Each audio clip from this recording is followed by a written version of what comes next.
Hello friends, இன்னைக்கு நான் உங்களோட ஷேர் பண்ணிக்க போகிற ரெசிபி நம்ம தீபாவளி ஸ்பெஷல் அதிரசம்.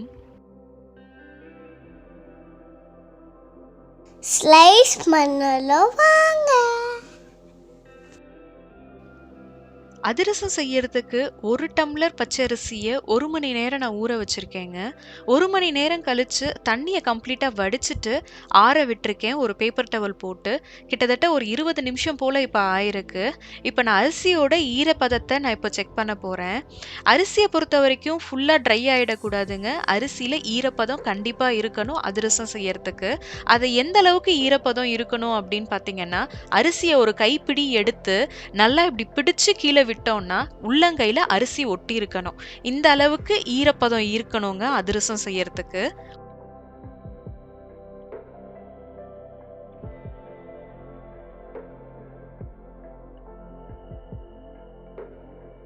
அரிசியுடைய ஈரப்பதம் சரியா இருக்குங்க.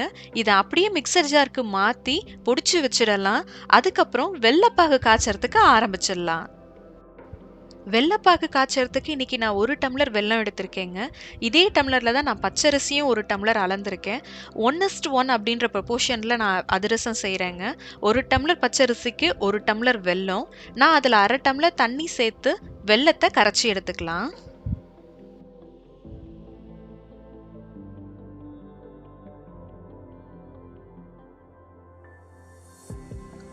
வெல்லம் நல்லா கரைஞ்சி வந்துருச்சுங்க. இப்போ இதை நம்ம வடிகட்டி எடுத்துக்கலாம்.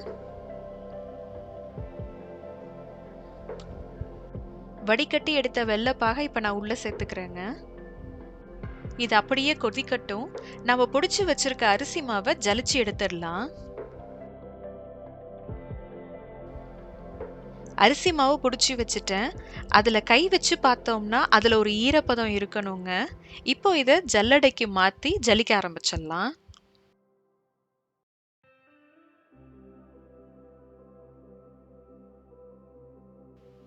வீடியோவில் பார்த்தீங்கன்னா தெரியும், நான் அரிசி மாவு ரெடி பண்ணுறதையும் வெல்லப்பாகு காய்ச்சறதையும் நான் சைட் பை சைட் சைமுல்டேனியஸாக பண்ணியிருக்கேன் ஒரே சமயத்தில். ஒருவேளை நீங்கள் ஃபஸ்ட் டைம் அதிரசம் ப்ரிப்பேர் பண்ண போகிறீங்க அப்படின்னா என்னுடைய சஜஷன், முதல்ல அரிசி மாவை ரெடி பண்ணி வச்சுட்டு அது ஈரம் ஆறாதபடி ஒரு வெள்ளை துணி போட்டு கட்டிடுங்க, இல்லை பேப்பர் டவல் போட்டு அதை கவர் பண்ணி வச்சுருங்க. உடனே இம்மீடியட்டாக வெல்லப்பாகு காய்ச்சறதுக்கு ஆரம்பிச்சிருங்க. நான் அப்படியே பழகிட்டதுனால நான் எப்படி செய்கிறேனோ அதை அப்படியே நான் வீடியோவாக நான் ரெக்கார்ட் பண்ணியிருக்கேன். உங்களுக்கு எது கன்வீனியன்ட்டோ அதுபடி நீங்கள் இப்போ பார்த்துக்கோங்க. நான் அரிசி மாவை ஜலிச்சு நான் எடுத்து வச்சுட்டேங்க. மிச்சம் இருந்ததையும் நான் திருப்பி அரைச்சு நான் ஜலிச்சு எடுத்து வச்சுட்டேன். இப்போ வெல்லப்பாகோட கன்சிஸ்டன்சி நம்ம சரி பார்த்துடலாம். நான் ஒரு கப்பில் தண்ணி வச்சுருக்கேன். நான் பாகு எடுத்து உள்ளே விட்டுருக்கேன். பார்த்தீங்கன்னா பாகு கரைஞ்சி ஓடலை, தண்ணியோட தண்ணியாக கையில் எடுத்தால் வெளியில் வருது பாகு தனியாக. இதுதாங்க சரியான பதம். உருட்டு பதம் வரணும் அப்படிங்கிற அவசியம் இல்லைங்க. இந்த ஸ்டேஜ் வந்தால் போகிறோம். இதில் அப்படியே ஒரு ஸ்பூனாக நம்ம அரைச்சி வச்சுருக்க அரிசி மாவை கலந்துக்கிட்டே வரலாம்.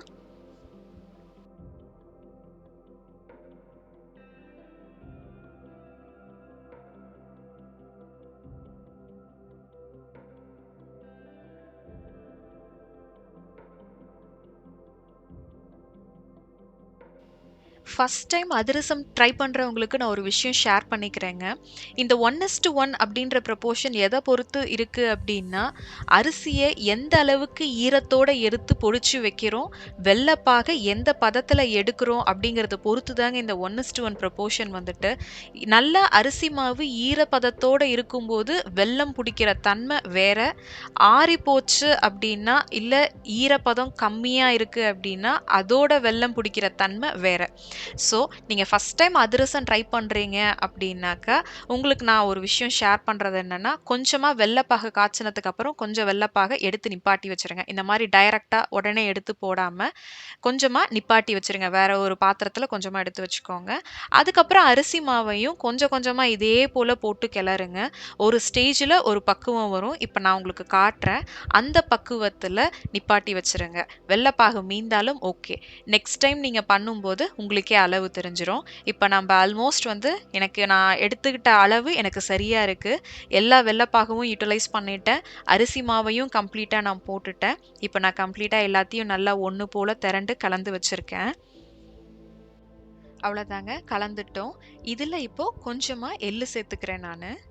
எள்ளையும் சேர்த்து ஒரு முறை கலந்து விட்டுடலாம்.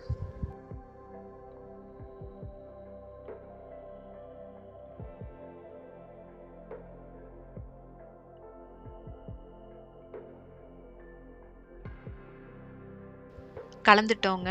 இப்போ எப்படி பதம் பார்க்கணும் அப்படின்னா, பாத்திரத்தை தூக்கி பிடிச்சு சாய்ச்சோம் அப்படின்னா, நம்ம செஞ்சு வச்சிருக்க மாவு அப்படியே இலகி ஓடி வரணும். இந்த மாதிரி மெதுவா. ஒரேடியாவும் தர தரன்னு வந்துடக்கூடாது. ஒரே இடத்துல நிற்கவும் கூடாது. பாத்திரத்தை சாய்ச்சோம் அப்படின்னா, நம்ம பக்கமா அப்படியே மாவு இலகி ஓடி வரணும். இதுதாங்க சரியான பதம். இன்னொரு முறை காட்டுறேன் பாருங்க. சரியா இருக்குங்க. இந்த ஸ்டேஜ்ல என்ன பண்ணலாம்னா, இன்னொரு பாத்திரத்துல இந்த மாவை நம்ம மாத்தி வச்சிடலாம். நான் வேற பாத்திரத்துல மாத்திட்டேன். மாவு காயாம இருக்கணுங்கிறதுக்காக கொஞ்சமா நெய் தடவி மேல ஸ்ப்ரெட் பண்ணி விடுறேன். இதுக்கப்புறம் இதை ஒரு துணி போட்டு கட்டிடலாம். இல்லைனா நான் வந்து பேப்பர் டவல் போட்டு ஒரு ரப்பர் பேண்ட் போட்டு இதை நான் மூடி வைக்க போகிறேன். மாவு இப்போ சுட சுட இருக்குங்க. இந்த சமயத்தில் அதிரசம் தட்டவே கூடாது. மாவு கம்ப்ளீட்டாக கூல் டவுன் ஆகணும். மினிமம் 8 ஹார்ஸ்லேருந்து 24 ஹார்ஸ், சிலர் வந்து 2 நாள் அந்த மாதிரி கூட மாவை நல்லா ஃபெர்மெண்ட் பண்ண விட்டு அதுக்கப்புறம் அதிரசம் செய்வாங்க. நான் இன்னைக்கு ஒரு 8 to 10 ஹார்ஸ் விட்டுட்டு தாங்க செய்ய போகிறேன். இப்போ 8 ஹார்ஸ் ஆயிடுச்சு. இப்போ மாவை பிரிக்க போகிறேன். இப்போ பார்த்தீங்கன்னா தெரியும், மாவு நான் கையில் எடுக்கும்போதே தெரியும் எந்த அளவுக்கு இறுகி வந்திருக்குன்னு சொல்லி.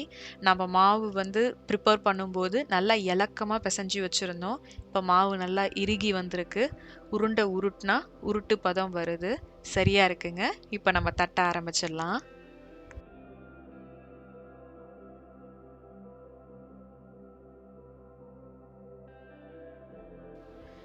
எண்ணெயோட சூட பொறுத்த வரைக்கும் மிதமான தீயில நம்ம மிதமான சூட்ல இருந்தா போறோங்க. இனிஷியலி முதல்ல போட ஆரம்பிக்கும் போது. இப்ப நான் சின்னதா ஒரு உருண்டை எடுத்து உருட்டி இருக்கேன். அப்படியே கையில தட்டி நம்ம உள்ள போட்டுடலாம். நீங்க வாழை இலையிலயோ இல்ல பாலித்தீன் ஷீட்லயோ கூட தட்டிக்கலாம். நான் இப்படியே தட்டி பழகிட்டேன்.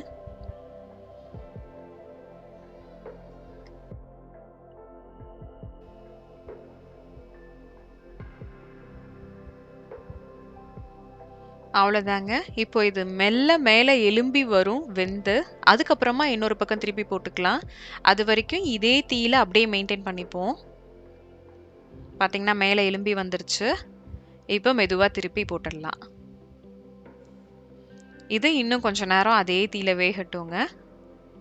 வெந்து வந்ததுக்கு அப்புறம் எடுத்துட்டு அடுத்த உருண்டையை உருட்டி போட்டுடலாம்.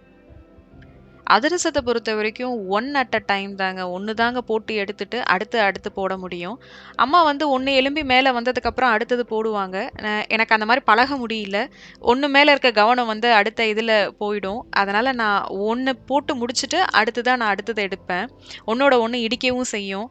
அதனால் நான் ஒன் அட் அ டைம் அப்படின்னு தான் நான் ஃபாலோ பண்ணிட்டு வரேன். உங்களுக்கு எப்படி கன்வீனியன்ட்டோ அப்படி நீங்கள் போட்டுக்கோங்க.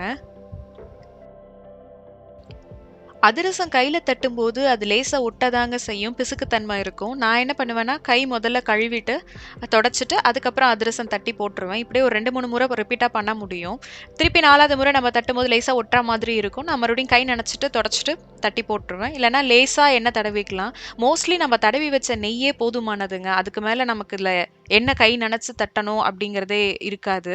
அதே சமயம் இப்ப நான் எண்ணெய் பிழியாமலே அதிரசம் எடுக்கிறேன்னு நீங்க நினைப்பீங்க. அத நான் ஆறுற வரைக்கும் நான் விட்டுருவேங்க. அது வரைக்கும் வந்து மாவு வெந்துகிட்டே தான் இருக்கு. ஸோ நான் அந்த ஸ்டேஜ்ல நான் எண்ணெய் பிழிய மாட்டேன். கம்ப்ளீட்டா அதிரசம் ஆறுனதுக்கு அப்புறம் எண்ணெய் பிழிஞ்சு எடுத்து வச்சுருவேன். இப்போ பார்த்தீங்கன்னா எல்லாம் போட்டு முடிச்சுட்டோம். அதிரசம் அழகா ரெடி ஆயிடுச்சுங்க. தீபாவளினாலே அதிரசம் இல்லாம ஃபுல்ஃபில்லே ஆகாதுங்க. இந்த வீடியோவ உங்களோட ஷேர் பண்ணிக்கிட்டதுல எனக்கு ரொம்ப சந்தோஷம். நான் உங்க எல்லாரையும் இன்னொரு வீடியோல மீட் பண்றேன். பபாய். எல்லோருக்கும் இனிய தீபத் திருநாள் நல்வாழ்த்துக்கள். திரும்பவும் ஸ்லைஸ் பண்ணலாம்.